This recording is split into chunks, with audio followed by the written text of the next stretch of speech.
The menu has it all with huge portions at affordable prices and plenty of room for large parties. Always casual, relaxed, and loads of fun. The bigger and better Jolly Roger. It's classic Outer Banks.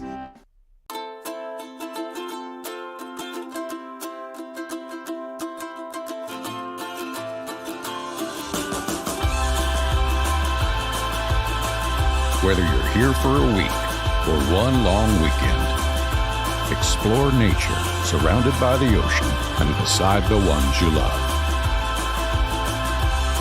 Welcome to the Currituck Outer Banks.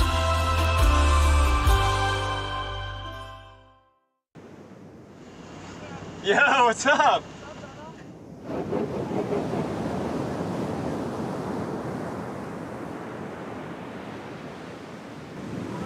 Yeah, Cyrus. What? Oh, Benny! Benny just got, oh my God.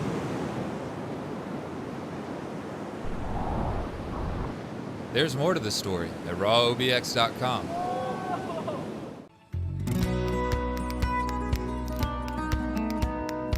My time in Currituck isn't over just yet, but to make a filling end to my journey, I've planned a gathering with some of the new friends I've made. We're keeping the flavors local and fresh. From the fresh crabs, local craft beer, as well as fresh baked goods and other produce, it should make for a tasty thank you to toast the end of my adventure on the coast.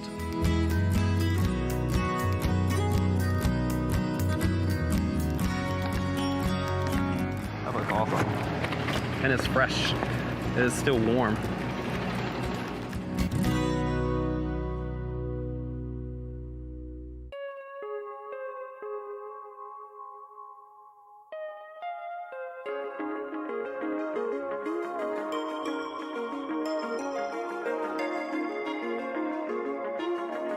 The Currituck Sound is 30 miles long, and I feel like I've barely scratched the surface. To get the express tour, I'm meeting up with Currituck native Leah Twyford and canine concierge Winnie the Duck Dog at Corolla Water Sports for another first for me.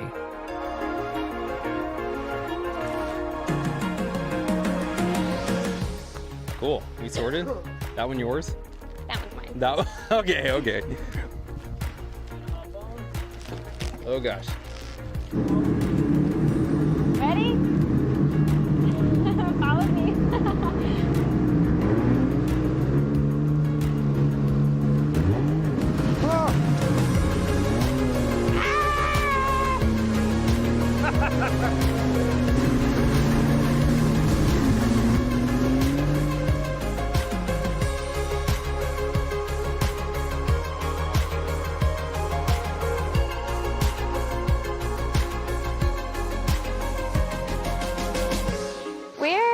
In Currituck County, you're at the Whalehead Club and the Lighthouse.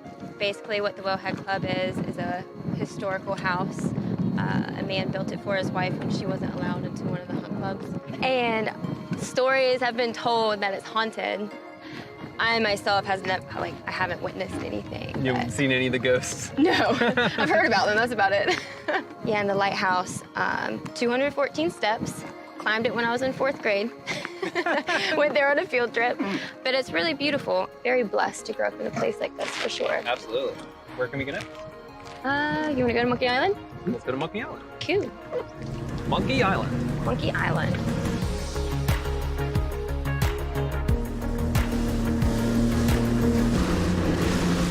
Whoa! Am I the only one getting soaking wet here? It's like I'm getting soaked and you're dry. No, I'm getting soaked. So your family's lived here for a long time? Yeah, my great-grandfather, Roland Twyford, came over here with my great-granddaddy George Twyford and his wife. But they were basically the caretakers of the island. They would take people duck hunting, fishing. They took care of the houses, the land, everything. And like I said, the land used to come all the way out to the bulkheads. You can see, like, when we go back around the island, there's still a house there. All of it's coming down, and basically the water is washing the whole island away. Do you think this is kind of like a picture of that life out here is kind of like short-lived? Like, you know, you may not have this forever? Yeah, it makes me sad talking about it, but definitely over the next like 25 years, like this isn't gonna be here anymore. Yeah.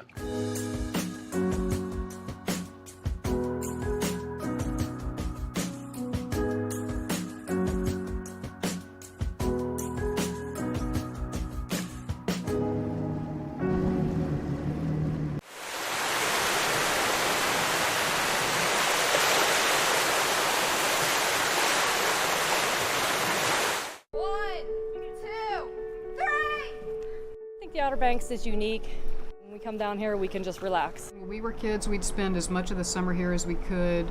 It's a lot of fun and cool things to do. Yeah, I just like the area a lot. Always have. We've been here in the spring, we've been down here at Thanksgiving, we've been down here at Christmas. I have been coming here ever since I was a baby. Yep, and every year I love the Outer Banks. I mean, this is more home to me than where I grew up. The Outer Banks of North Carolina. Stir the soul. Around the corner from the Albemarle Sound, Edenton Bay provides a scenic backdrop to its namesake town. Once a port for North Carolina's first colonial capital, today the waters attract travelers looking for calm, not commerce. And Edenton welcomes boaters with free boat slips for 2 nights. Whether by sea or land, let our historic lighthouse guide you to a relaxing bay that's a world away. Find your Eden in Edenton, the South's prettiest small town. Speeding across the waves was frightening and fun. But to end my adventure here in Currituck, I'm doing something more my speed and joining Corolla Water Sports owner Michael Meredith for a downwind sunset paddleboard excursion. We're going to go see sunset on paddleboards. We're going to downwind it. We're going to go upwind. Come on back. Goodbye.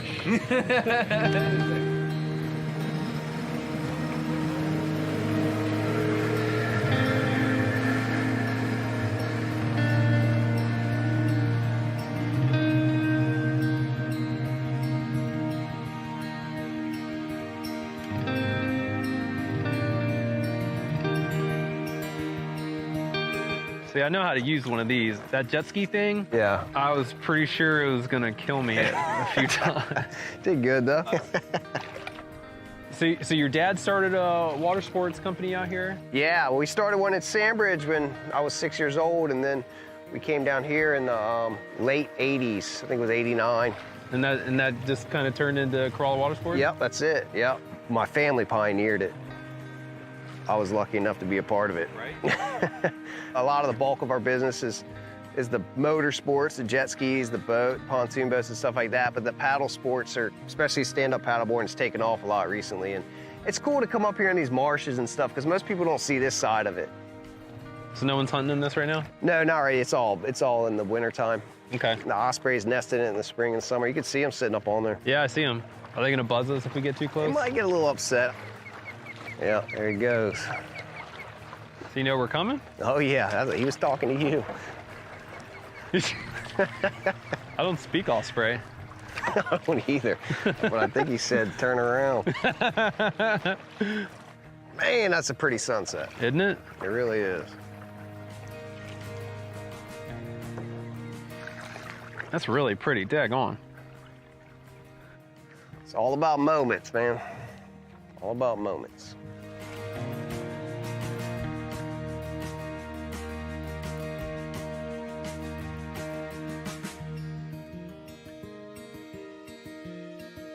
Currituck County, North Carolina is split in two by an inland sound.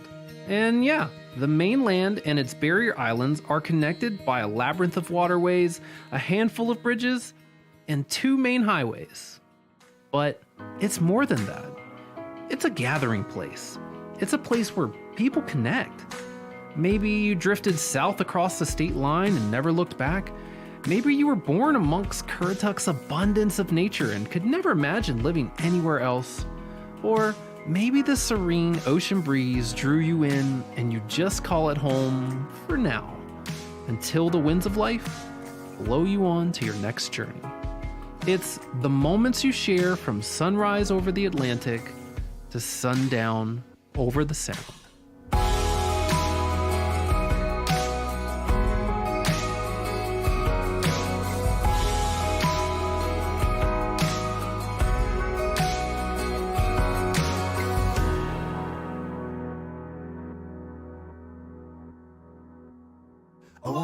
come get lost with me? This episode of AWOL is brought to you in part by our friends at All Trails, your guide to the outdoors.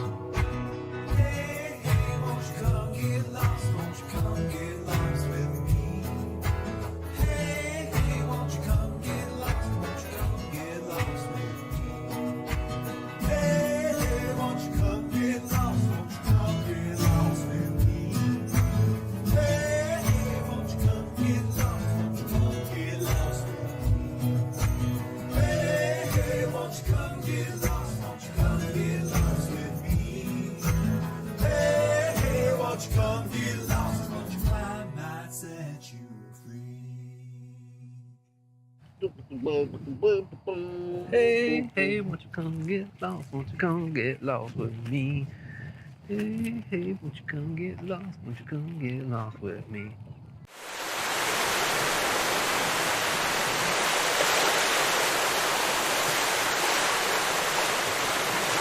One, two, three. I think the Outer Banks is unique. When we come down here, we can just relax. When we were kids, we'd spend as much of the summer here as we could. It's a lot of fun and cool things to do. Yeah, I just like the area a lot. Always have. We've been here in the spring, we've been down here at Thanksgiving, we've been down here at Christmas. I have been coming here ever since I was a baby. Yep, and every year I love the Outer Banks. I mean, this is more home to me than where I grew up. The Outer Banks of North Carolina. Stir the soul.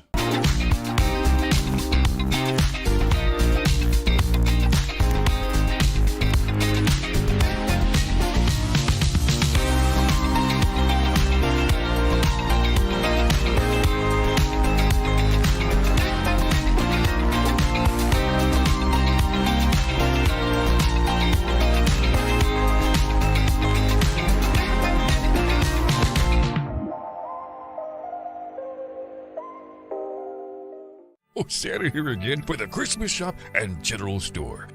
You know, the general store has long been a favorite destination within our shop. You'll find favorites like candies and fudge, Heights chocolates, and ready-made Bavarian nuts. Plus, we offer a wide selection of made in North Carolina items, old-time candy, sodas, and more. And our wine section has an even larger selection than last year. With more wine tasting opportunities, it's all part of the experience at the Christmas shop and general store.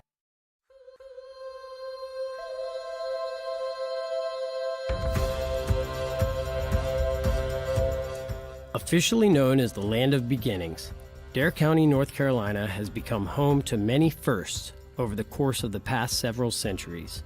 Virginia Dare, the county's namesake, became the first English child to be born in America when she was welcomed to the world on Roanoke Island in August 1587. In December 1903, Dare County became forever famous for being first in flight when the Wright brothers achieved the first successful powered flight from high atop a sand dune in Kitty Hawk. Cape Hatteras National Seashore, the nation's first national seashore, was established in 1937 to preserve a significant stretch of the pristine Barrier Island beaches. And in 1986, Dare County made history once again when the Land of Beginnings became the site of the very first microbrewery in the state of North Carolina, the Weeping Radish Brewery, which was established by a Bavarian trailblazer by the name of Uli Benowitz. Every single one of us owes it to Uli, because he's the one who started it all, and he made it easy for the rest of us. It was something no one had ever done. Brew beer and sell it from the same location never happened in the state of North Carolina. He was the perfect guy at the perfect time. The fact that he did it way ahead of the curve in a very Bavarian village kind of way, absolutely outstanding. Perfect for the Outer Banks. It's cool how it's grown, but I think the seed in the earth is old Uli over there at Weeping Radish. The beginning, the Land of Beginning, here we go. This is the beginning of microbrewing, and isn't that what we still have on our license plate?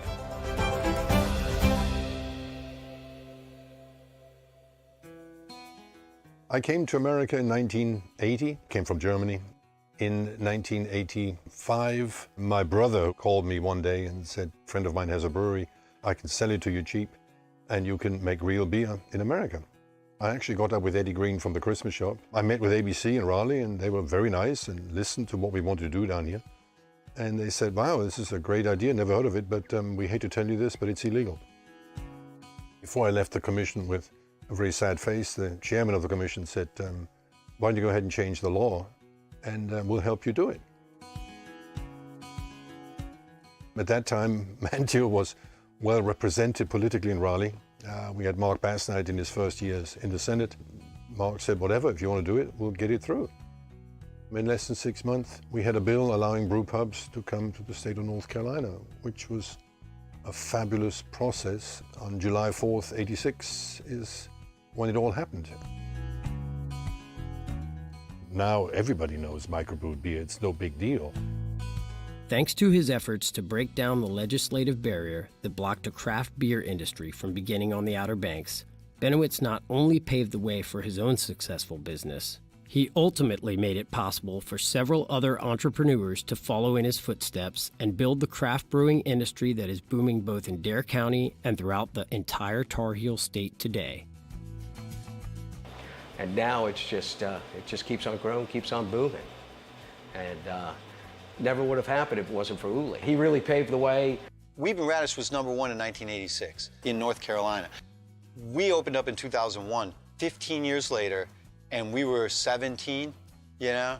So you got about one a year. And now it's 300 something. I stopped counting at 250. In 2011, I told my wife that I wanted to brew beer for the restaurant. We couldn't keep up. So we decided that we would ask Uli over at the Weeping Radish for some help. And he was incredibly generous to us. He was incredibly nice. He allowed an up-and-coming brewery to come on in and rent space and start brewing beer from him. Now we've had 2 breweries that have started in Manteo. Despite the rapid growth of Dare County's craft beer industry and the establishment of several new breweries over the past few years, the sense of camaraderie that exists among their founders far outweighs any rivalries among those who are operating within the local craft brewing community. It's a very welcoming community. We're all in it for the same reasons. We all have the same interests. It's just kind of natural. We all kind of flock together and help each other out. It's not a competition. That whole thing about competition doesn't really exist here. Everybody here is so busy living, they're not really worried about trying to snatch up your customers. Really, no one's stepping on anybody's toes. We went from 80 gallons beer at our original location to 1,000-gallon batches here, and we just distribute Dare County. We're busy enough as it is. We're 150 taps up and down the Outer Banks, plus the grocery store, so we're happy. We do have a tasting room over on the Nags Head Causeway. You can go through, taste all our beers in there. The Outer Banks Brewing Station ends up being truly unique because of our wind turbine. We derive about 8 to 10% of our overall electrical needs from our wind turbine. A brewery is a melting pot, and it's kind of a center point, a little meeting place. From day one, we've made it an objective to make people feel welcome here, and what better way to do that than to give back. Well, we work with the SPCA weekly. We're doing it's all Mondays. A portion of beer sales is going towards them. And then we've joined 1% for the planet. Basically 1% of our total sales go towards Outer Banks Forever, which works with the national parks in the area. Local beer has become the thing. So we need to appreciate how the change has evolved. It did start right here. We put it on the map in North Carolina. That's the real beginning of it.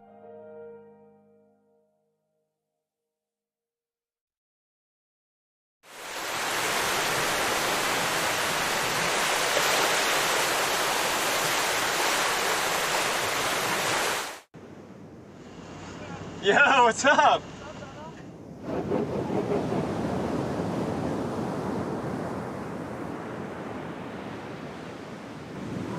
Yeah, Cyrus. What? Oh, Vinny! Vinny just got, oh my God.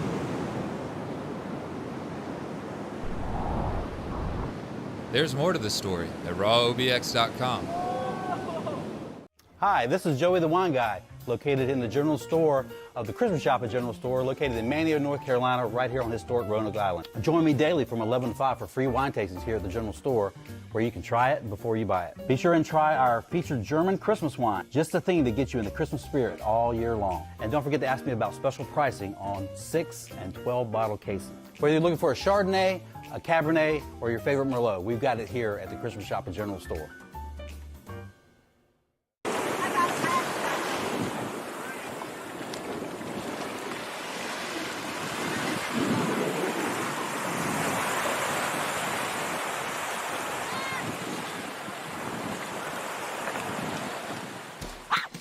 Strap in, folks. We're headed to Ocracoke Island. It's North Carolina's not-so-secret paradise. And if you're interested in going to Ocracoke, the first thing you have to do is hitch a ride on one of these ferries. You can get to the island from several different ferries. Some of them are free, some of them are not free. But the big secret with the ferries is making sure that you go at the right time. But if you're interested in going on the one that's free, timing is everything. On the ferries you pay for, you kind of reserve a spot and a time. If you're getting on the free ferry, well, you get in line. The ferry itself is an experience all by itself. We chose the Hatteras Ferry, which is a free ferry, but we made sure we got there really early.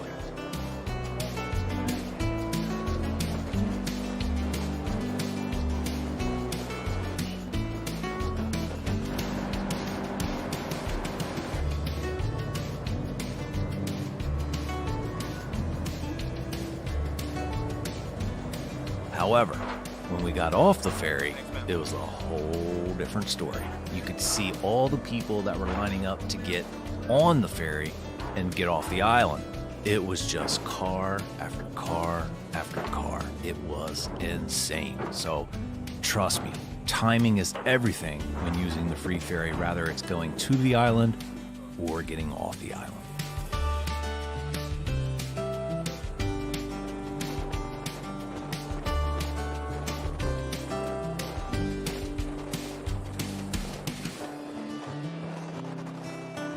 And if you're an entrepreneur, I promise you, if you open a little coffee shop of some kind right at the ferry terminal on the island, you're gonna make a lot of money. All these people are looking for a cup of coffee or a place to hang out. I think the main reason people go to Ocracoke is the sand and the shoreline and everything that comes with that. One of the great things I've experienced about Ocracoke is the beaches aren't crazy busy. They can be windy, but not crazy busy. I'm from Delaware, and when you go to a beach in Delaware, it is insane in the summertime. It's way too busy. In Ocracoke, it's a different ballgame because you got to work to get to the island. And so the masses don't really come, although it is getting more crowded. But the beach, it's just peaceful. Now, if you want to take your beach game up another level, well, rent a boat and then take your crew out to one of the isolated islands. It's an experience that I can't really describe with words. You truly have to experience it.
Of my trips to Ocracoke, I think some of the best moments were the days we rented a boat and we just went and explored.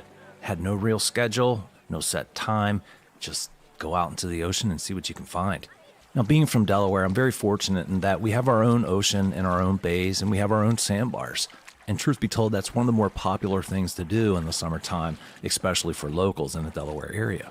But if I'm being very honest, when you get out of the water in Delaware, you kind of feel like you need to be rinsed off and get all the dirt and nastiness off of you. It's much different in the Outer Banks, and the waters are just clear and beautiful.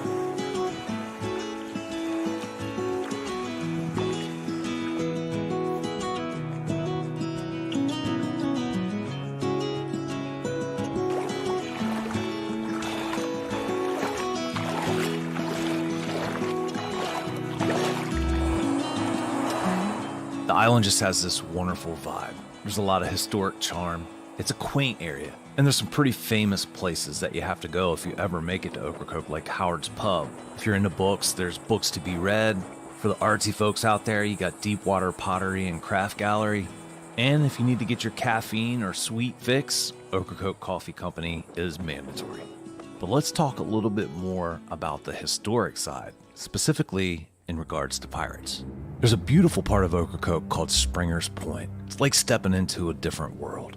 It's shrouded in legends from pirates to hidden treasures, you name it. It's said to be the notorious pirate Blackbeard's hangout when he was on the island.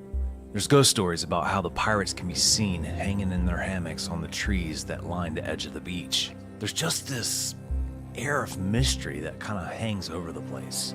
When you go to Springer's Point, you're not just exploring a place, you're exploring history, nature, and maybe even a little bit of the unknown. Springer's Point starts with just a little parking lot outside the main trail. The main trail to Springer's Point is part of the adventure. It's surrounded by awesome scenery. There's signs that give you an idea of the history, but when you reach the beach, well, that's what it's all about today. It's just a beautiful spot on Ocracoke Island.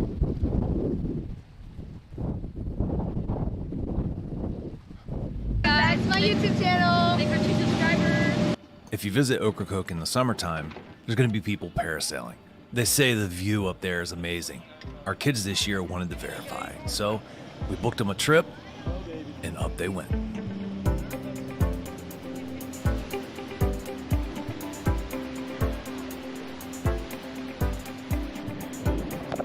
Say hi to the camera. Bye.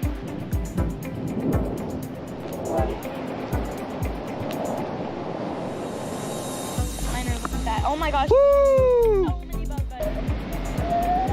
All right, we're starting to descend. Ah. Oh! Oh! We dropped so fast. I think the cobra. There we go. Oh!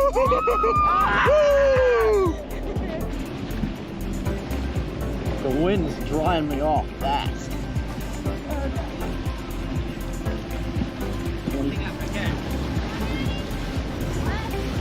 How was that?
If you're not into parasailing, you can hang out at Smackin' Alleys right on the water, have some amazing mimosas and a nice brunch. It's a perfect spot to wait for those that did go parasailing.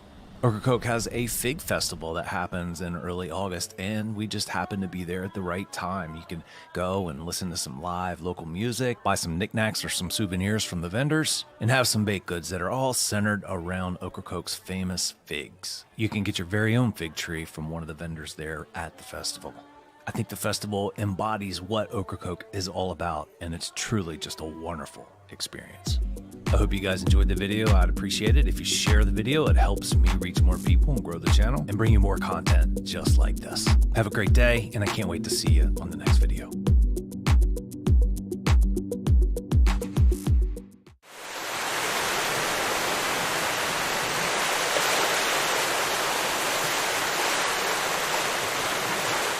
Let's talk quality. Benchmade quality from American hardwoods and handcrafted in the USA. That's the Benchmade collection from Bassett, exclusively at Outer Banks Furniture. Each piece is meticulously crafted from Appalachian maple, cherry, or oak, and made to order one at a time by American artisans in Bassett, Virginia. From a live edge table to a sharp modern edge, Benchmade has your look. Find the Benchmade collection from Bassett exclusively at Outer Banks Furniture, Milepost 1 in Kitty Hawk.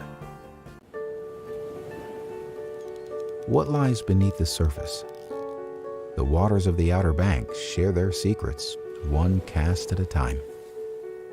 Total relaxation. Absolute exhilaration. The Outer Banks of North Carolina, a chain of barrier islands shaped by wind and water. Connected by the elements. Just open spaces and endless possibilities.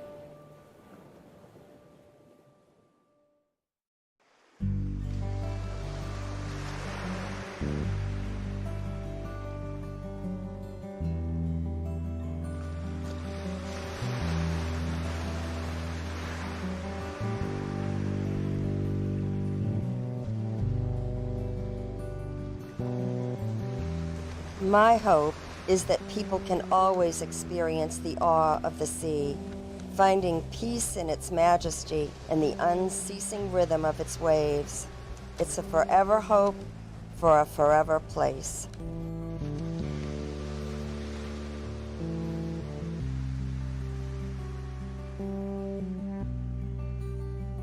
The Little Red Mailbox is here to provide hope to others. People can come here and write their dreams, their wishes, their fears, and other people respond to them, and they're never alone.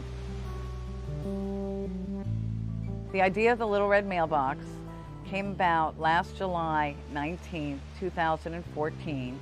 I had been coming here after my daily workouts with a cup of coffee, just to think after I lost my mom. And I decided to call the town about my thought about placing a Little Red Mailbox here and keep a journal inside for people to write a note of hope.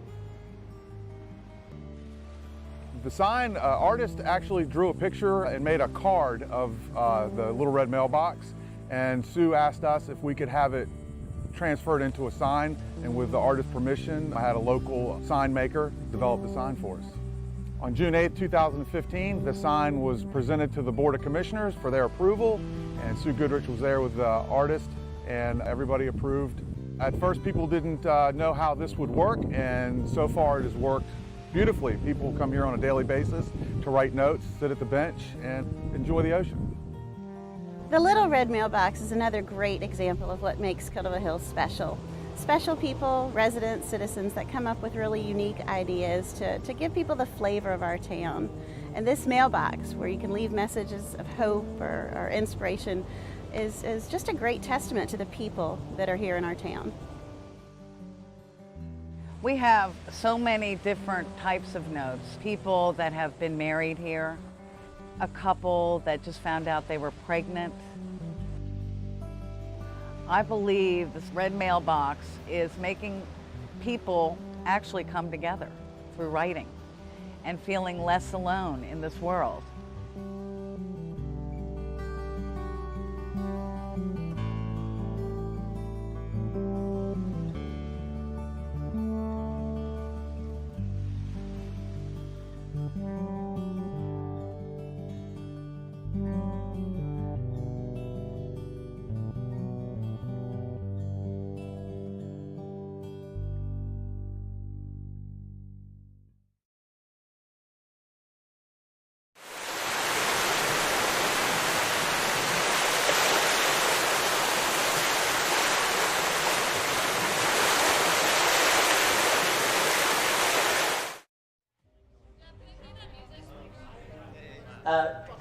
top of the scene music, Mary.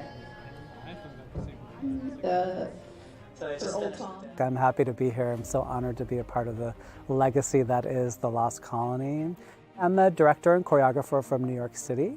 Lucky to work on lots of Broadway shows, Big Fish, Scottsboro Boys, Young Frankenstein. I tend to mostly work on big musicals. I've done a lot of shows for Disney. It's a legacy here. The Lost Colony is a long-standing production. And yeah, we do have a lot of new fun things, planned changes for the production, which I think will be fun. The biggest thing I think is that we have enhanced what the show is known for, the largest outdoor symphonic drama. So we have brought in a wonderful composer, Mr. Sam Davis, who is a wonderful Broadway composer. You know his work from Beauty and the Beast, the film that was done last year. And the other thing is I've tried to blow up the visual aspect of the show. So many opportunities where, you know, big visual gestures can happen in this vast space.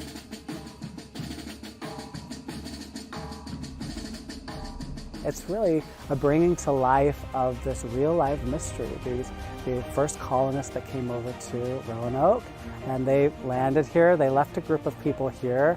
They went back for more supplies. They finally made it back 3 years later, and that colony had disappeared. And to this day, nobody really knows what happened to them.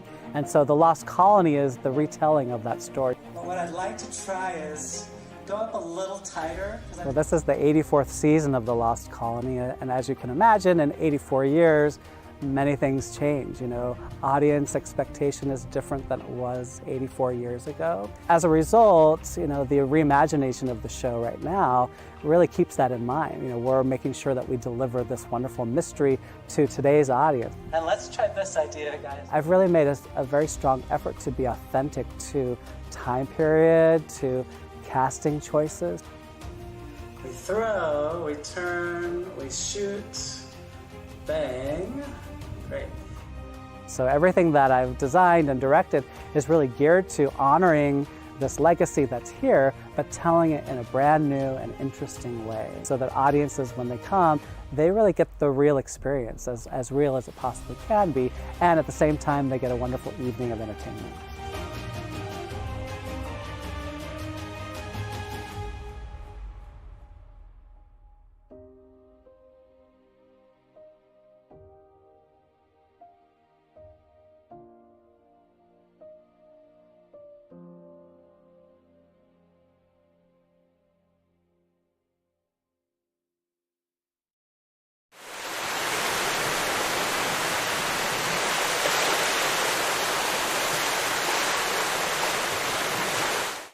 Most golf courses try to take their design from their surroundings. Seascape Golf Links is no exception. What is exceptional, though, is how the sand dunes and maritime forest combine to create beautiful, playable coastal links. With dramatic elevation changes and ocean views, Seascape Golf Links, an 18-hole championship golf course, milepost 2.5 in Kitty Hawk. Call for tee times and ask about midday specials. 261-2158. 261-2158. Seascape Golf Links, a must-play for those who love the game.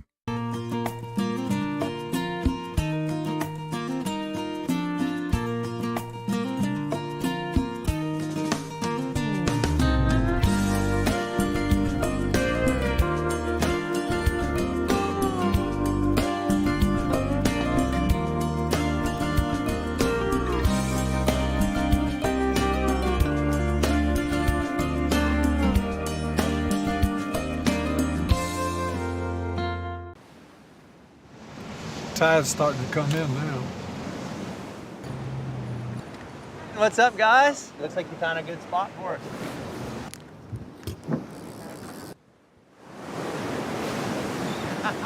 Yeah! Hey! I see mullet.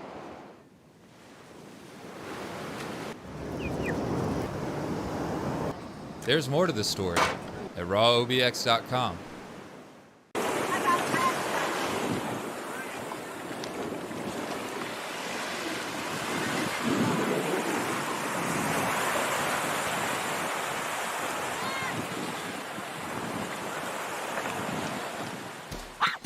Strap in, folks. We're headed to Ocracoke Island. It's North Carolina's not-so-secret paradise. And if you're interested in going to Ocracoke, the first thing you have to do is hitch a ride on one of these ferries. You can get to the island from several different ferries. Some of them are free, some of them are not free. But the big secret with the ferries is making sure that you go at the right time. But if you're interested in going on the one that's free, timing is everything. On the ferries you pay for, you kind of reserve a spot and a time. If you're getting on the free ferry, well, you get in line. The ferry itself is an experience all by itself. We chose the Hatteras Ferry, which is a free ferry, but we made sure we got there really early.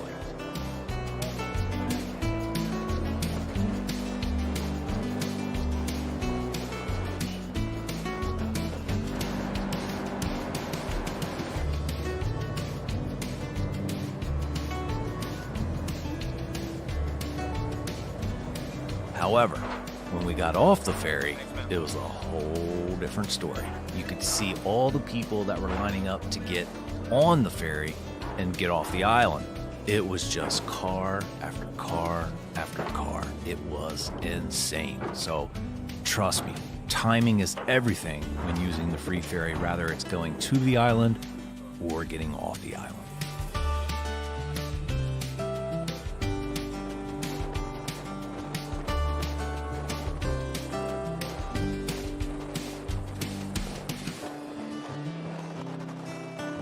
And if you're an entrepreneur, I promise you, if you open a little coffee shop of some kind right at the ferry terminal on the island, you're gonna make a lot of money.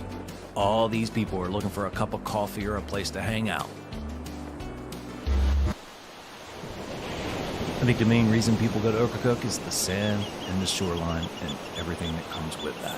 One of the great things I've experienced about Ocracoke is the beaches aren't crazy busy. They can be windy, but not crazy busy.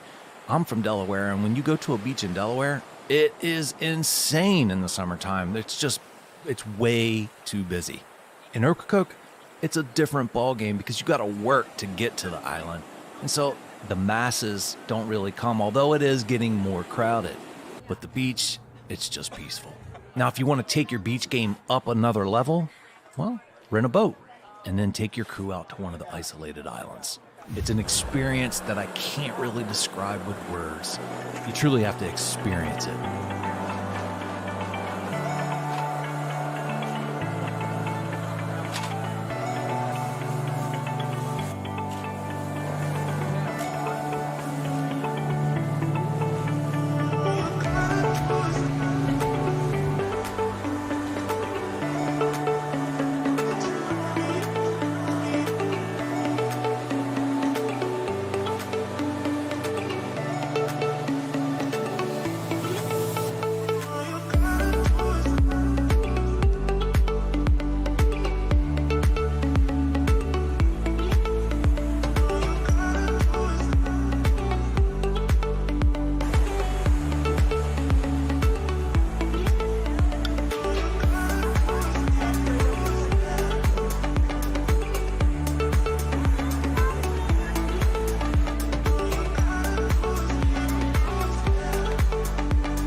Of my trips to Ocracoke, I think some of the best moments were the days we rented a boat and we just went and explored.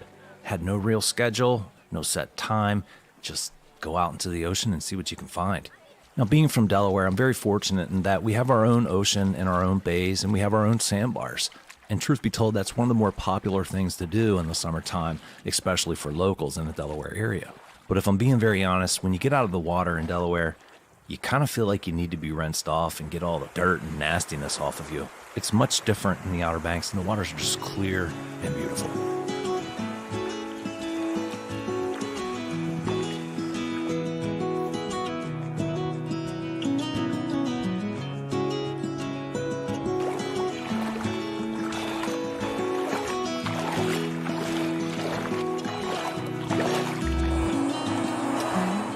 island just has this wonderful vibe. There's a lot of historic charm. It's a quaint area. And there's some pretty famous places that you have to go if you ever make it to Ocracoke, like Howard's Pub. If you're into books, there's books to be read. For the artsy folks out there, you got Deepwater Pottery and Craft Gallery. And if you need to get your caffeine or sweet fix, Ocracoke Coffee Company is mandatory. But let's talk a little bit more about the historic side, specifically in regards to pirates. There's a beautiful part of Ocracoke called Springer's Point. It's like stepping into a different world. It's shrouded in legends from pirates to hidden treasures, you name it. It's said to be the notorious pirate Blackbeard's hangout when he was on the island. There's ghost stories about how the pirates can be seen hanging in their hammocks on the trees that line the edge of the beach. There's just this air of mystery that kind of hangs over the place. When you go to Springer's Point, you're not just exploring a place, you're exploring history, nature, and maybe even a little bit of the unknown. Springer's Point starts with just a little parking lot outside the main trail. The main trail to Springer's Point is part of the adventure. It's surrounded by awesome scenery. There's signs that give you an idea of the history, but when you reach the beach, well, that's what it's all about today. It's just a beautiful spot on Ocracoke Island.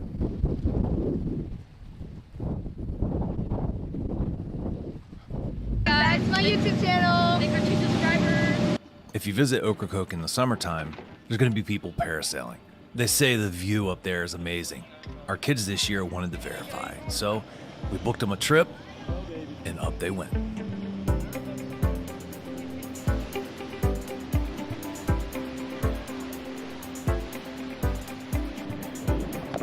Say hi to the camera. Bye.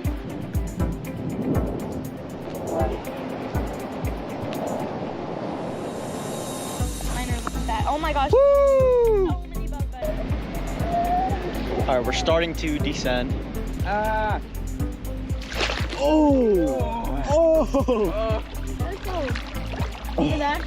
We dropped so fast. There we go.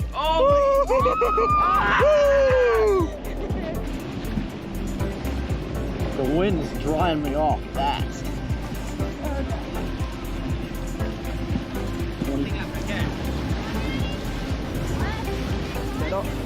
How was that?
If you're not into parasailing, you can hang out at Smackin' Alleys right on the water, have some amazing mimosas and a nice brunch. It's a perfect spot to wait for those that did go parasailing.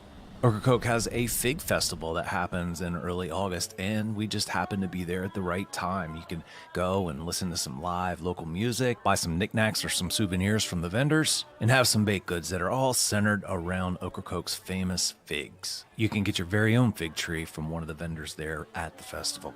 I think the festival embodies what Ocracoke is all about, and it's truly just a wonderful experience.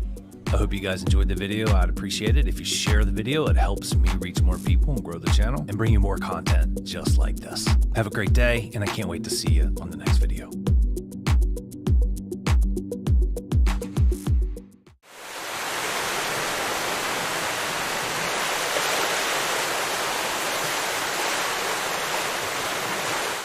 Just Just across the Wright Memorial Bridge on the Currituck mainland, you'll find one-of-a-kind shopping, dining, and recreational experiences await you. Don't let memories you'll treasure pass you by on the road to the Outer Banks. Find your treasure at visitcurrituck.com. Nothing beats a day at the beach, but the power of the ocean deserves everyone's respect, no matter how experienced you may be. My name is Merrick Dabrowski, one of the chief lifeguards for Dare County's beaches. The force of the surf can catch unsuspecting swimmers off guard, and strong rip currents can sweep even the strongest swimmers far away from the safety of the shoreline. Even if you're an experienced swimmer, remember that you're still no match for Mother Nature. Rip currents account for roughly 80% of ocean rescues, but you can prevent yourself from being caught in one by following a few local tips. Know before you go by checking the daily OBX Beach Conditions National Weather Service forecast. 2, always swim near a lifeguard. 3, never swim alone. And 4, watch for red flags and rip current warnings.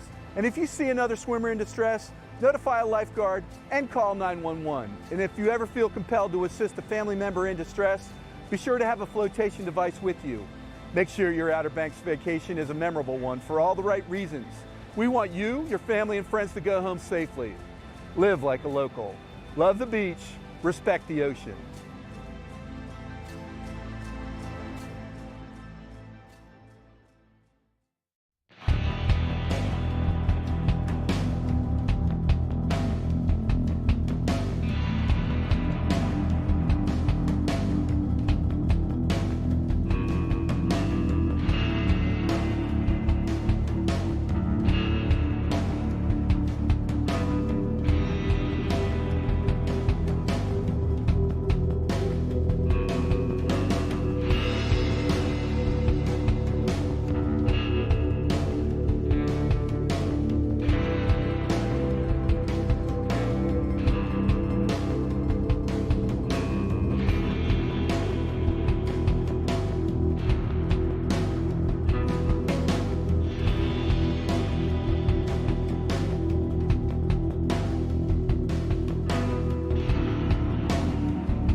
Every lifeguard stand you'll find a rip current sign with some information. Every public access should have those rip current signs as well.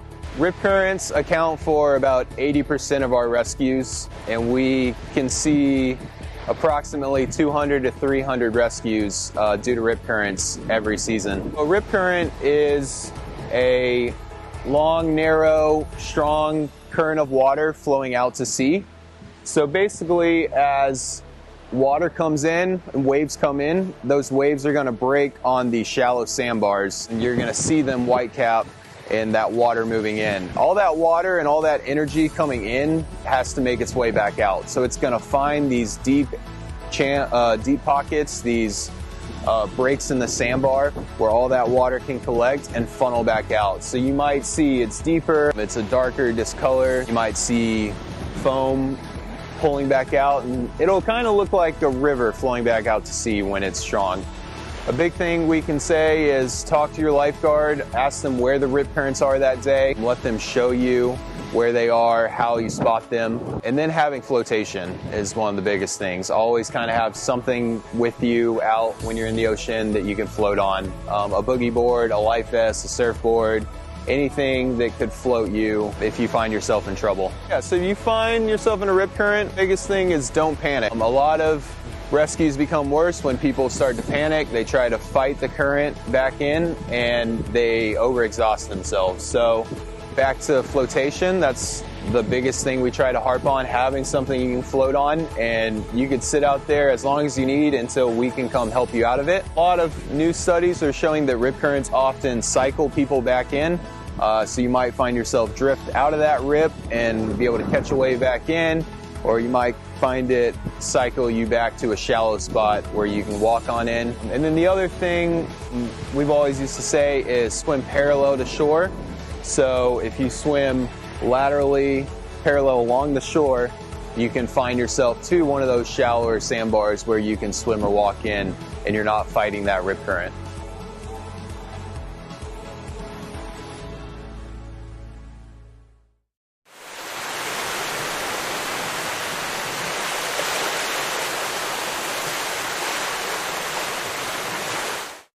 Connected to mainland North Carolina, yet seemingly a world away, Edenton is known as the prettiest small town in the South. Time passes slowly in the state's first colonial capital. The lure of historic sites, outdoor adventure, and friendly people draws visitors from near and far. Whether by car or boat, let our lighthouse be your beacon to a relaxing getaway on the Albemarle Sound. Find your Eden in Edenton, North Carolina, the South's prettiest small town. The Jolly Roger is bigger and better. Our incredible new bar is the best venue on the beach for great entertainment, gaming tables, and emptying and ends. No one takes care of locals better than the Jolly Roger, with special discounts every day on breakfast, lunch, and dinner.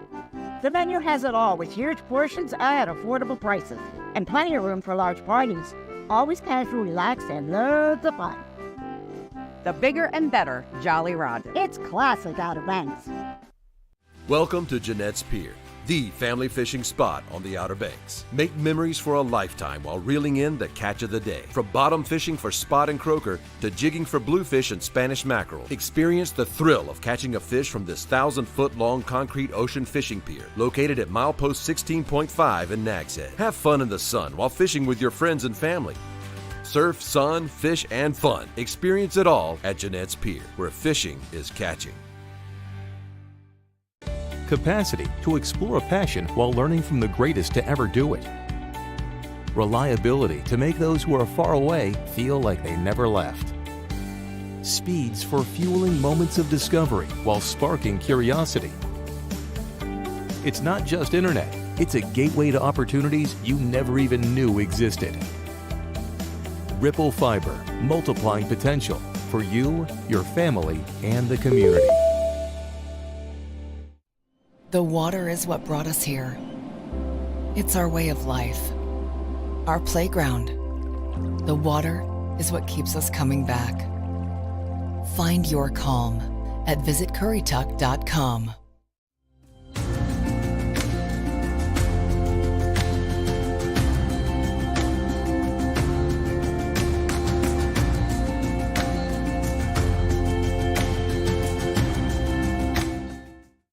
Did you know that digging holes at the beach can be extremely dangerous or even deadly? New Jersey's beaches just had a fatality. A boy from Maine on vacation was visiting and lost his life, and that is a very unfortunate thing. We want everybody to understand that digging holes is okay. It's a fun pastime for America's beaches. We want you to do it safely. No deeper than knee deep is a safe way to dig a hole and have a good time. The towns have spent a great deal of time and effort making the beaches safe for beachgoers. This is kind of a little bit of a new thing because suddenly we're talking about the beachgoers helping us keep the beaches safe for each other and us as well. The dangers to people digging holes are, as they're digging it, as they're getting in and out of it, cave-ins. Depending on the size of the person, the depth of the hole, it might involve airway, life management, or it just might be a crush injury that still can be quite grave. Especially considering they've been out here all day long, they've been exerting themselves digging this hole. You're gonna have cave-ins, you're gonna have basically a landslide, and then you're also gonna have flooding, as swells come in. The impacts of digging holes and leaving them unfilled on the beach reach much farther than the general public. They also affect first responders, those patrolling the beach, and endangered wildlife. This is especially true for lifeguards on ATVs. They're out there every day from 10 to 6, and they're patrolling up and down the beach. And anybody who's worked the beach at some point in time has hit a hole, and when we do so, our heart stops for a moment. Because one of the first question we always ask ourselves is somebody in that hole? And luckily, knock on wood, it wasn't. But in that same token, what is the damage I've done to my vehicle? Some of these holes, when I talk about it, you probably get a vision of this child out there, this nice bevel to build a sandcastle. Some of these holes are large enough that I would actually sink my front of my truck in and be a catastrophic failure, no different than any crash, and I could be actually incapacitated as well as the truck and vehicle. Just one other issue that holes present not only to humans but to brief talk about the wildlife dangers. During the summer months, we have 5 different types of sea turtles that nest here in North Carolina. All those sea turtles are protected by state and federal laws, and all of them are either on the threatened or endangered list. And those holes can present dangers where those turtles coming up to nest can fall in the holes, get trapped, and potentially have fatal outcomes for the sea turtles. How can you help us? Children are entrusting adults to take care of them. We want you as adults to supervise children and young adults when they're digging holes. If you see an unsafe situation on the beach, who do you call? Here in this county, we'd like you to call Dare Central Communications. That number is 252-473-3444. This is if you see somebody in distress in the water. This is if you see somebody that maybe dove in the water. This is also if you see a collapse hazard, a hole that is greater than knee depth, maybe up to chest deep, with children playing in it, with young adults playing in it. This can be life-threatening and was life-threatening recently. So we ask all individuals have a good time on the beach, but be responsible. Leave the beach with only footprints, and always fill in. After you dig it, it's always easier to fill in. Our ultimate goal is for anybody that is coming out to visit one of our beaches to have a safe and enjoyable day. We encourage everyone to stop and check in with your local lifeguards, to visit lovethebeachrespecttheocean.com for information on holes and rip currents and any other beach safety hazards that are out there. You can sign up to receive text alerts on daily beach conditions by texting OBX beach conditions to 77295.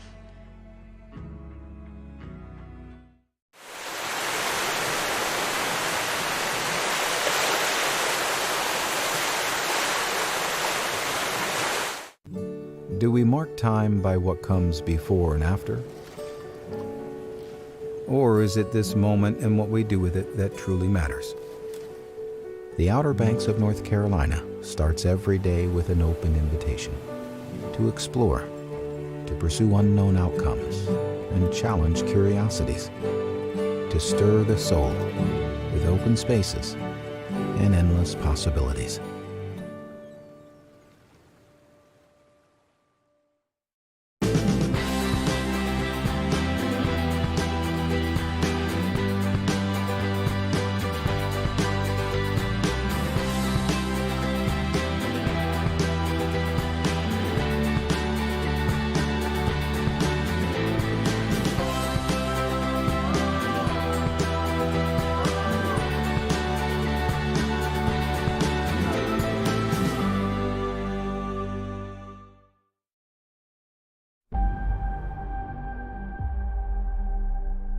In a world of ordinary vacations,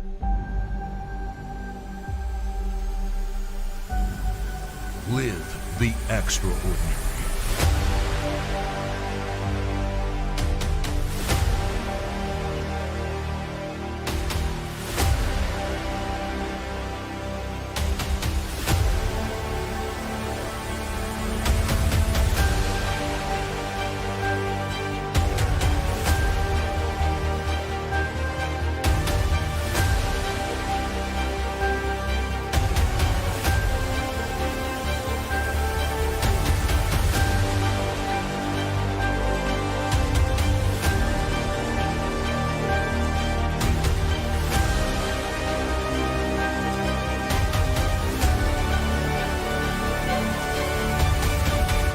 Book the real Outer Banks. Head up Highway 12 to where the road ends and you'll find the legendary Corolla Wild Horses, iconic historical sites, unique shopping and dining, outdoor events, and more. Take a day and find yourself here. My name's Daryl Davies. I'm one of the people that started trying to work on getting this disc golf course built many years ago. This is Bob Sanders with Tortugas Lie. He's also been a very key person helping me out for the last couple years. I guess it started 8 years ago, trying to get the town to look at doing something about building a disc golf course. It's obviously trying to get a hold of land is very difficult. Took time. The key feature was the Logan family got word of what we were doing. Their son enjoyed disc golf, and they were looking to do something in memory of their son. We had been looking for something to memorialize our son for some time, and when I read in the paper that the bomb track was being considered as a disc golf course, I showed up at the town meetings and got involved.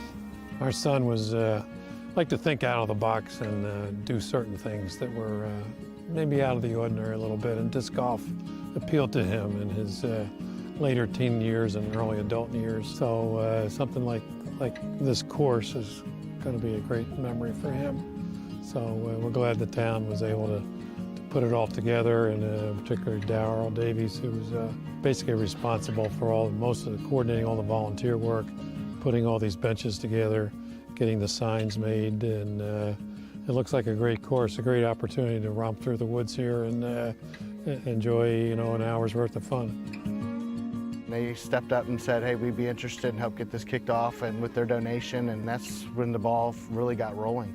From there, we got a committee started, and we had a bunch of ideas from the committee on what's the best use for this land that would be the most beneficial for the people of the town. This was one of the things that was on the list. I think one of the reasons this became successful and got through the list is because of the cost. We figured out a way to do this where it didn't cost necessarily the citizens of the town tax dollars to do it, and I went out and started raising money and finding sponsors, and the sponsors are what paid for the course. One of my sponsors, this gentleman, quickly jumped on board and helped us out. More than just sponsor, I mean, he's been my right-hand man since day one. For the last 2 years, I've been coming out here and helping Darrell about every morning with a lot of sweat and a lot of hard work, but it's a labor of love. It's been a lot of fun. And the most exciting thing to me about this, besides being able to play disc golf in Kill Devil Hills, is just how many people are using this course and making new friends out here. So it's really been great. It's been a great experience. It's something that you can do with your friends, and like Darrell said, a lot of families come out here and play together, and people bring their dogs and stuff, so it's just, and it's bonding. People that play disc golf all kind of have similar interests and everything, so everybody gets along and everybody has a good time, and it's fun to just hook up with other people and play. Our son was a very generous person and had a great sense of humor, and he would be well known to be called the gentle giant. He was the big guy. But he loved to do things for his friends. And the really important thing about this disc golf course for me is it's free. It's free for everyone to come out and have a good time, for all different age groups. It's like he's treating this community to the game that he loved. My name is Ross Cipriano. I'm the ground supervisor for the town of Kill Devil Hills. I'm here on the Casey R. Logan disc golf course in Kill Devil Hills on the bomb track. The golf course has 18 baskets with a practice and pro tee. To get to the course, it's off of Veterans Drive behind the football stadium at the high school. At the main entrance to the football field, bear right onto a gravel road and follow it all the way around to the parking area for the disc golf course.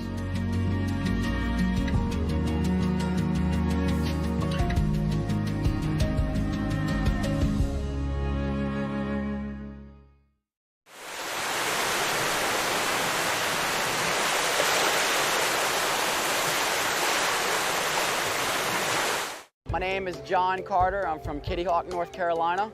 I am a surfer, surf photographer, environmentalist. The marine life found in our oceans deserves everyone's respect. It's important to remember that the ocean is home to many beautiful and sometimes dangerous marine life.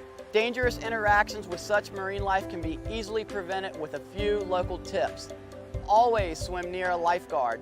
Shuffle your feet as you walk in the water to avoid skates and rays. Don't swim too far from the shore. Avoid water at night, dawn, or dusk. Stay clear of any wildlife swimming in the water.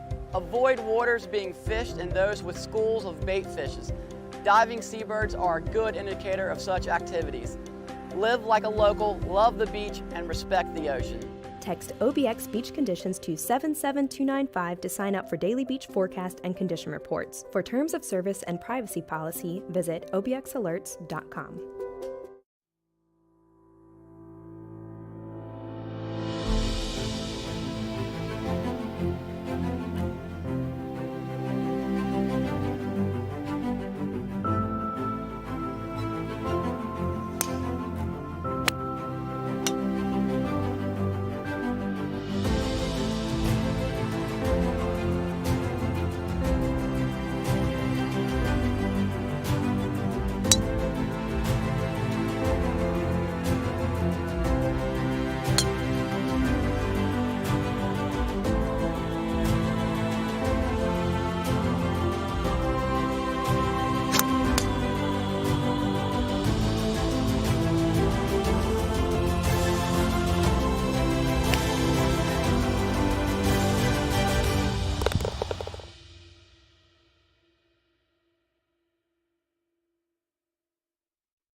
In 1746, during the battles of the Scottish Highlands, there was a drummer boy. His name was Donald MacDonald.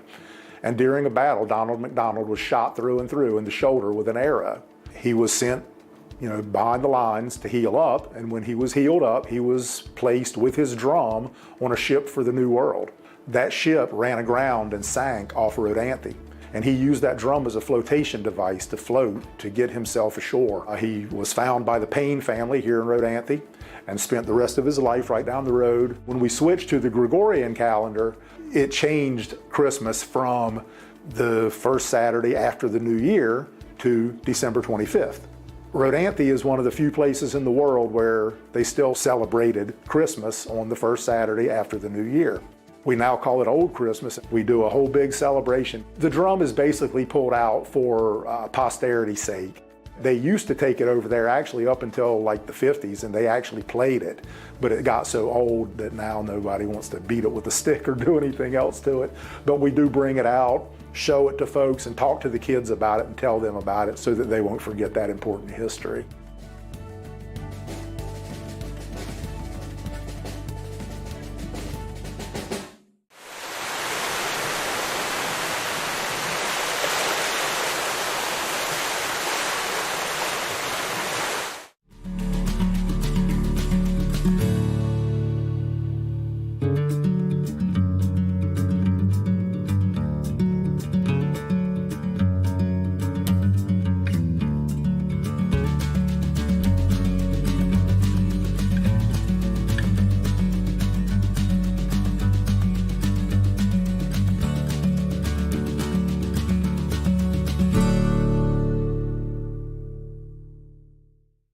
Outer Banks Furniture is the leather expert on the beach and the only furniture store exclusively offering Omnia leather, with almost 200 different colors and styles to choose from. With unmatched design, comfort, and luxury, Omnia leather only sources hand-picked top-grain hides from the oldest tanneries in the world, then creates the finest chairs, sofas, recliners, and accent pieces right here in the USA. Find the exceptional collection of Omnia leather exclusively at Outer Banks Furniture, Milepost 1 in Kitty Hawk.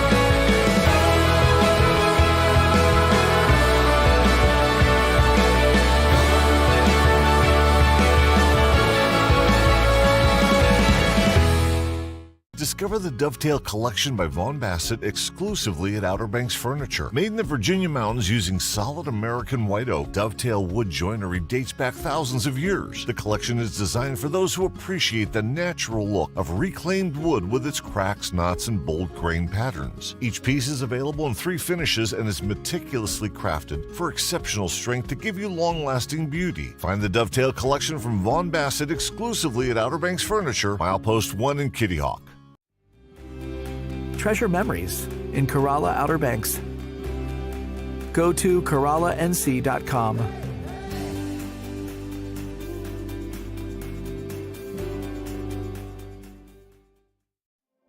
Out of the darkness, it still stands, guiding mariners on their way. A beacon of light for all to see. Find your light at visitcurrituck.com.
Did you know that weed slows reaction time and impairs motor skills and coordination?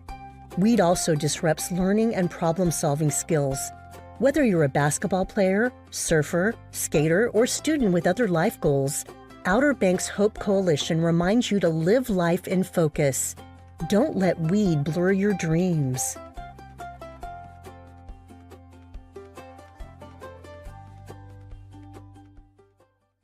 Oh, Santa here. Do you know that the Christmas Shop and General Store has the largest display of Christmas gifts and ornaments in the Outer Banks? Nutcrackers, collectible Santas, snow and Christmas trees, personalized ornaments, and so much more. A room full of gifts that remind you of your pets. A nativity display that'll blow you away. It's surely a destination that brings joy to so many. We can't wait to see you at the Christmas Shop and General Store.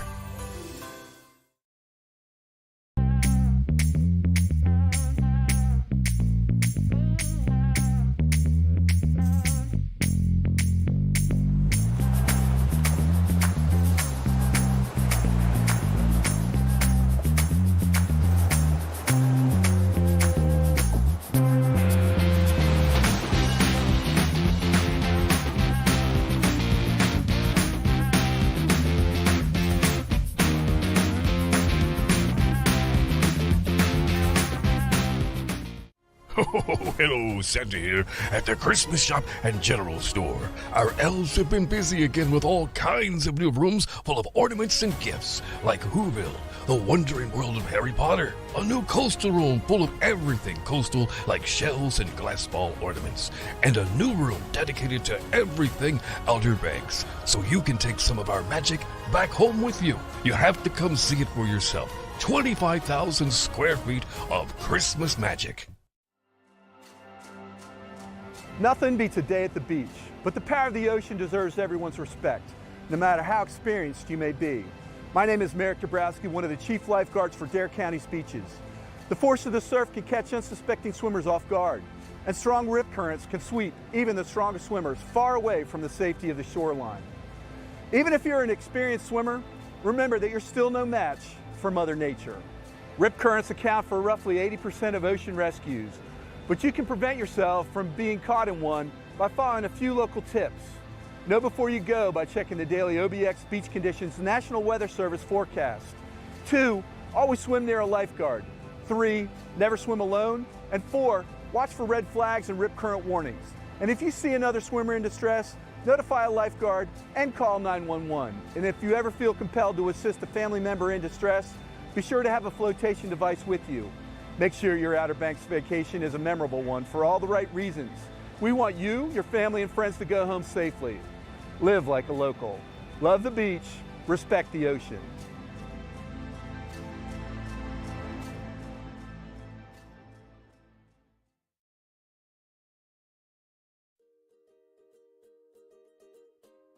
We're a local OBX friend group. We want to tell you about a unique local and tourist attraction called Jockey's Ridge.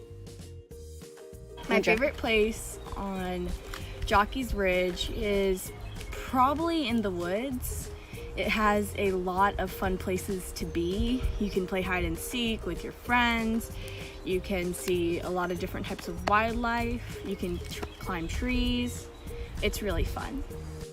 I like coming here to the woods at Jockey's Ridge when it gets kind of like windy and cold, because the trees make a lot of block from the wind and some of the other weather. My favorite place at Jockey's Ridge is a tree on top of the sand dune. You can hear the leaves in the wind, and you can also take a nap, and it's really nice there to sit in the shade when it's burning hot out.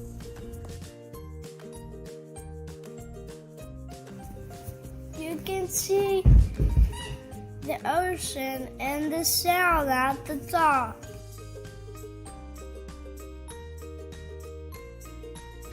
My favorite place is the trail entrance to the dunes by the visitor center. This is my favorite place because it's a really good place to play capture the flag and hide and go seek and a bunch of other games.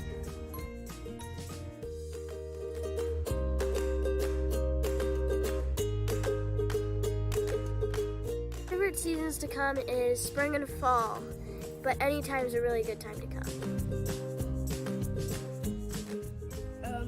My favorite place is the Sound Beach because I like to swim. One time, me and my friend were catching minnows and crabs. It was fun. I like coming here to play hide and seek, tag, capture the flag, any game you really want to, as long as I've got friends.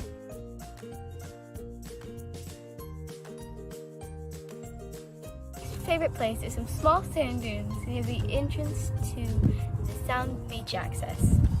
Did you know that a putt-putt course is beneath the sand dunes?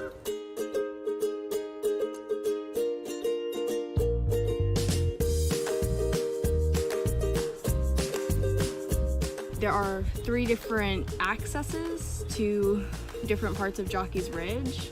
There's the visitor center, there's the going across the highway, most people use that way, and there's coming back to the sound access.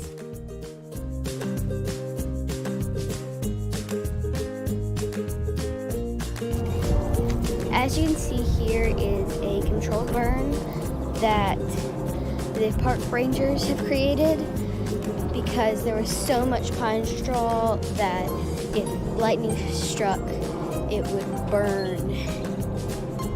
It would catch on fire very fast, and they didn't want that.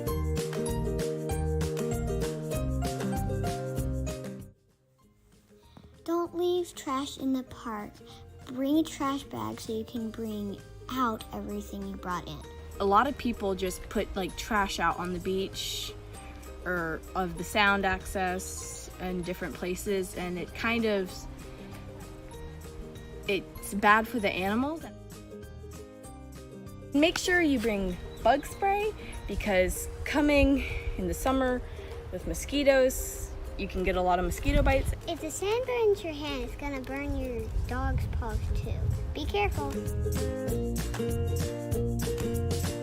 Make sure you wear sunblock because you can get really sunburned.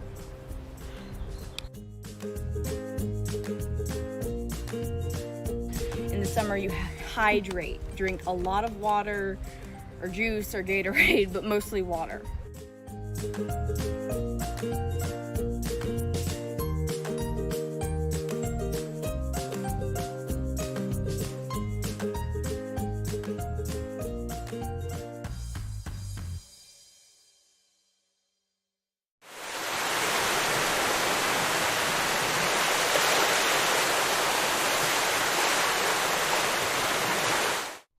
Every place has a story. Stories of romance, drama, adventure, stories of life. Find your story at visitcurrituck.com.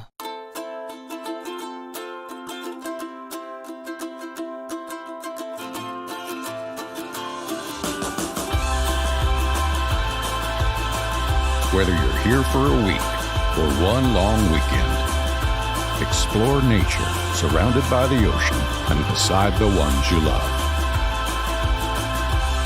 Welcome to the Currituck Outer Banks. Jewelry by Gail is celebrating its 47th anniversary this year. In loving memory of Gail Kowalski, this hidden gem is open Tuesday through Saturday from 10 to 5. A shop that has something for everyone, featuring Gail's signature styles, all types of gorgeous jewelry, men's rings, a unique bridal section where you can build your own engagement ring, the Outer Banks' largest pearl selection, and so much more. Come find the perfect look for that special someone at Jewelry by Gail in Nags Head.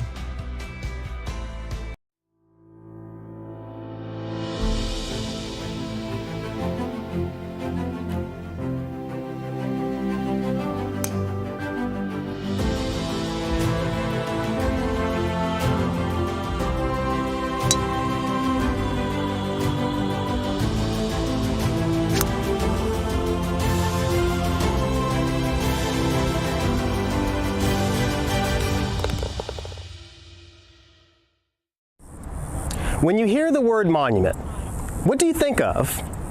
For many, it's the pylon in Washington, D.C. in honor of our first president, George Washington, or a skyscraper-like bust of Dr. Martin Luther King Jr., or a sculpture of 6 men raising a flag at Iwo Jima, Japan, in Arlington, Virginia.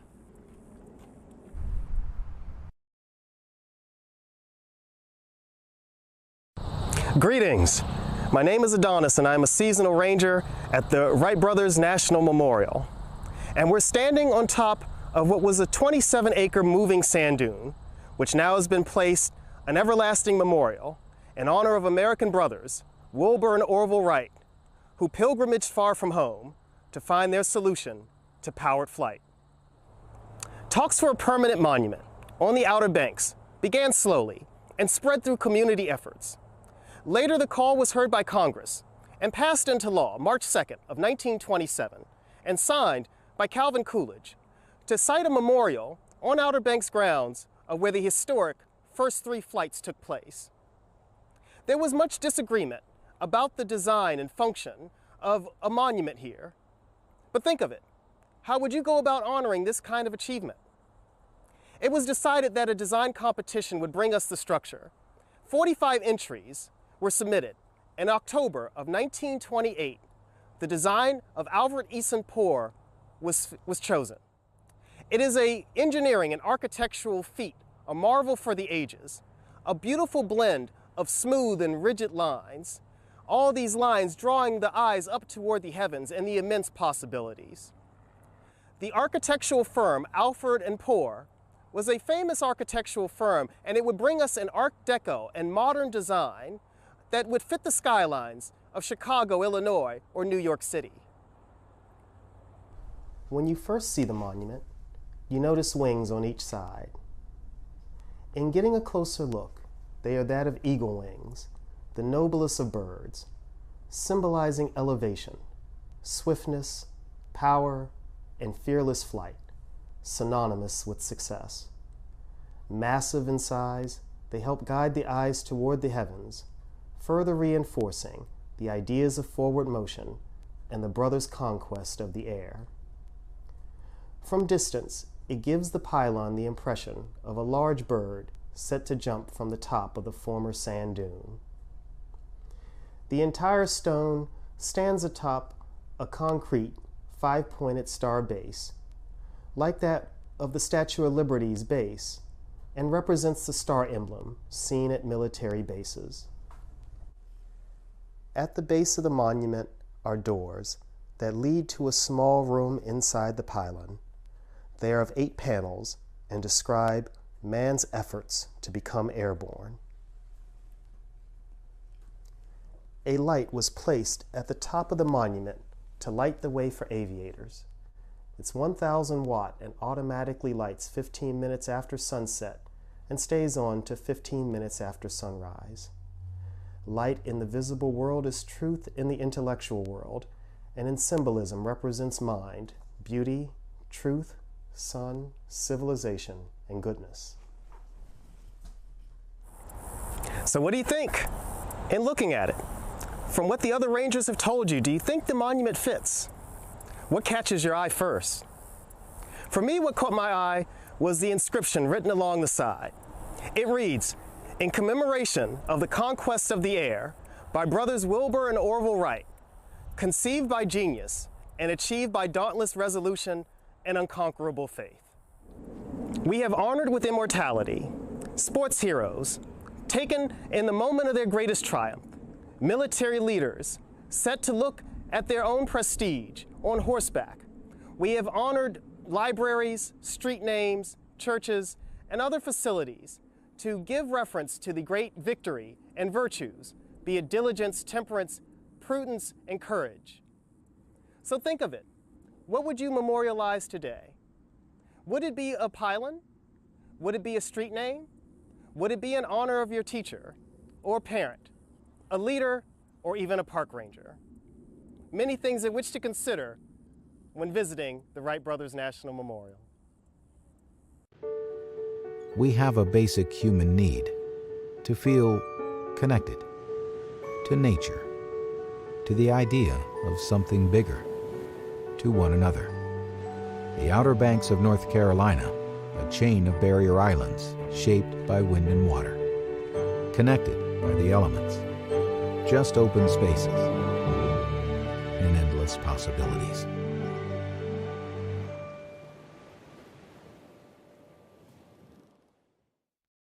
Around the corner from the Albemarle Sound, Edenton Bay provides a scenic backdrop to its namesake town. Once a port for North Carolina's first colonial capital, today the waters attract travelers looking for calm, not commerce. And Edenton welcomes boaters with free boat slips for 2 nights. Whether by sea or land, let our historic lighthouse guide you to a relaxing bay that's a world away. Find your Eden in Edenton, the South's prettiest small town.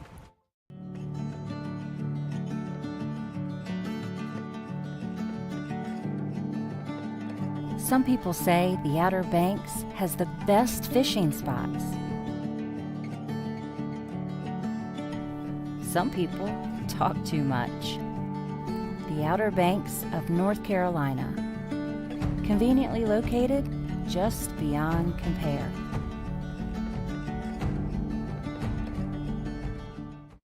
For over 40 years, I've dreamed of building a bigger and better Jolly Roger. And now your dream is a reality. Yay! Carol Ann has transformed the Jolly Roger into the hottest new restaurant and bar that is the best venue on the beach for great entertainment, gaming tables, and NTN games. My dream has come true, and I can't wait to share our new restaurant and bar with you. Come see us at the new Jolly Roger. It's classic Outer Banks. The Jolly Roger Restaurant.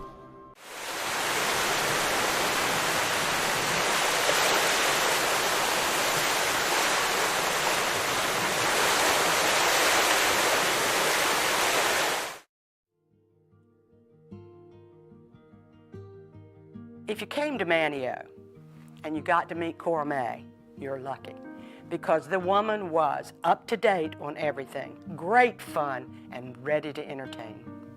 She was a wonderful person and light years ahead of herself. She was a Renaissance woman if there ever was one. Cora May loved Manteo. We never took vacations because we had everything here. For much of Mom's life, she was a single mom. Her first husband had died and left her with 4 children, and her second marriage didn't last. So she had us to raise all alone. I think Mom's love of the arts was just a gift from God, because she didn't really have heavy training in that. That was not something that was trained here. One of Mother's favorite things in life was that she was in the Lost Colony. The Lost Colony is a story about the first colonists from England that came here in 1584.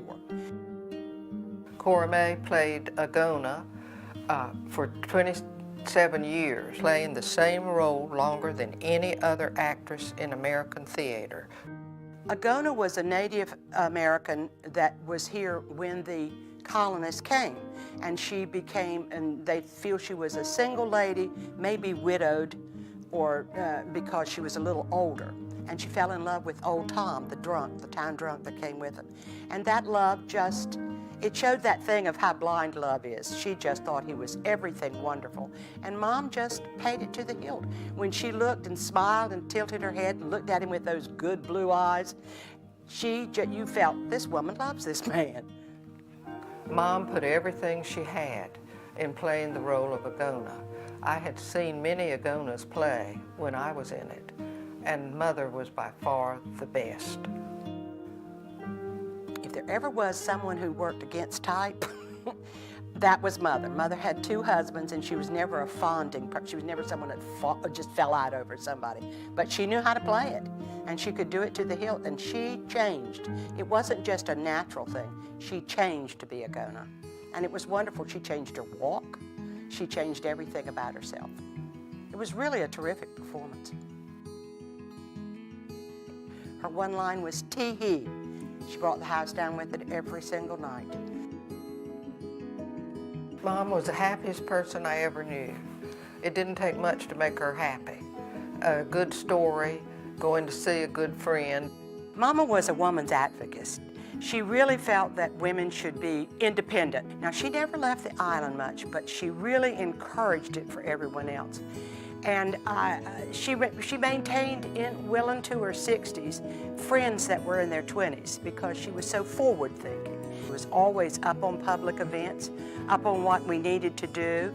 And when people would say, oh, I don't want them to change that, I don't want them to change this, oh, no, we got to keep it the way it was, Mama was like, no, we've got to move forward.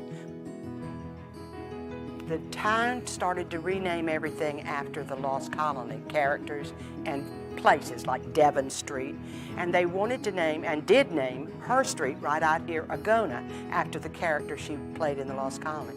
She loved it.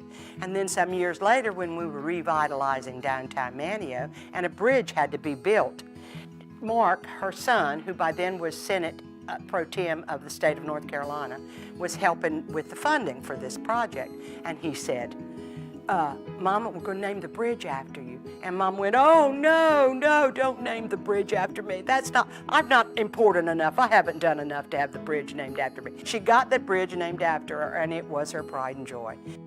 When Mom passed away, at her funeral, there was standing room only. Mama's funeral was remarkable in lots of ways. One of them is an 88-year-old woman that packs a church for a funeral. That doesn't happen much this day. And Mama had some really personal friends that we wanted to put on the right-hand side. Andy Griffith was one. Governor Jim Hunt was another. It was really a wonderful homage to an old woman. And we had it simple like her, like she liked, and her paw was not flowers. She hated cutting flowers. So we had a local florist do what the forest would look like, just at the bottom with the leaves, a couple of flowers, and 7 birds for her babies. And Mark said, let's give her one last run over her bridge. And we went over the bridge and turned around and came back, and we felt like this was the best end. She got one last trip over her bridge.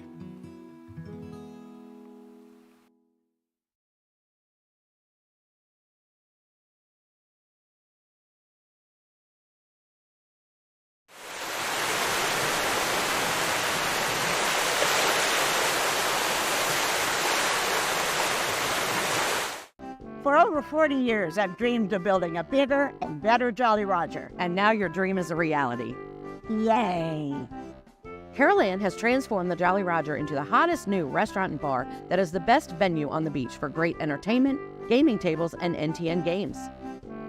My dream has come true, and I can't wait to share our new restaurant and bar with you. Come see us at the new Jolly Roger. It's classic Outer Banks. The Jolly Roger Restaurant.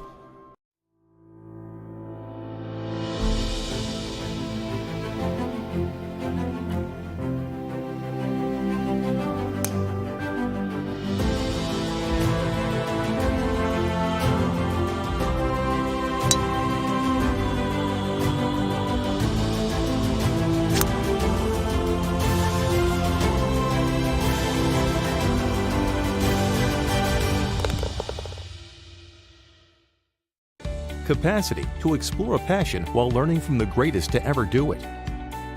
Reliability to make those who are far away feel like they never left. Speeds for fueling moments of discovery while sparking curiosity. It's not just internet, it's a gateway to opportunities you never even knew existed. Ripple Fiber, multiplying potential for you, your family, and the community. Welcome to Jeanette's Pier, the family fishing spot on the Outer Banks. Make memories for a lifetime while reeling in the catch of the day. From bottom fishing for spot and croaker to jigging for bluefish and Spanish mackerel, experience the thrill of catching a fish from this 1,000-foot-long concrete ocean fishing pier located at milepost 16.5 in Nags Head. Have fun in the sun while fishing with your friends and family. Surf, sun, fish, and fun. Experience it all at Jeanette's Pier, where fishing is catching.